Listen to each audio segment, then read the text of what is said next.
The War of 1812 stays alive here in the 21st century with the Royal Scots Reenactment Group, who gives a taste of what the War of 1812 was really like.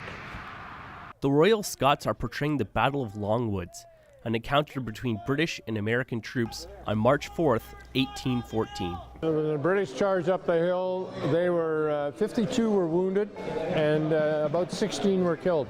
Members of the group want Canadians to know and remember how significant this war was in shaping our country.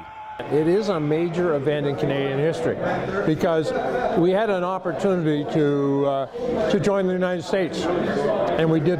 For whatever reasons happened, we did not join the United States. We fought them, and for us to think of the fact that we were able to hold them off is a major achievement when you look at the size differences, population differences. The Royal Scots formed over 20 years ago and do more than just reenact the Battle of Longwoods.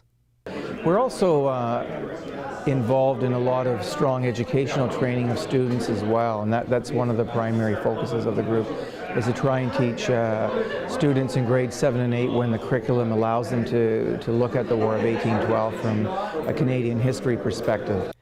Each member of the Royal Scots has their own story and passion for why they decided to join the group. And I became involved primarily as since my great-grandfather was William Caldwell, who was actually present at the Battle of Longwoods and was the head of the Caldwell Rangers. I'm a history nut, and basically this is just absolutely one way of bringing history to life. It's the experience is just incredible. Number one, I've stayed overnight in almost every fort in North America, at least in eastern North America.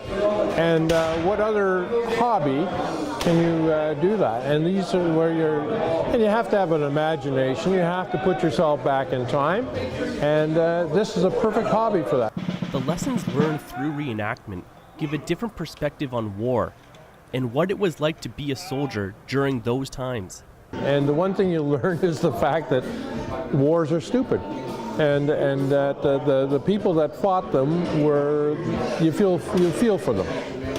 On that field, there were over 20 killed, and close to 60 were wounded, and that wasn't a laughing matter. And it's I think in a way, a sort of a special place that should be recognized as that. The war may have ended nearly 200 years ago, but thanks to groups like this, it stays alive.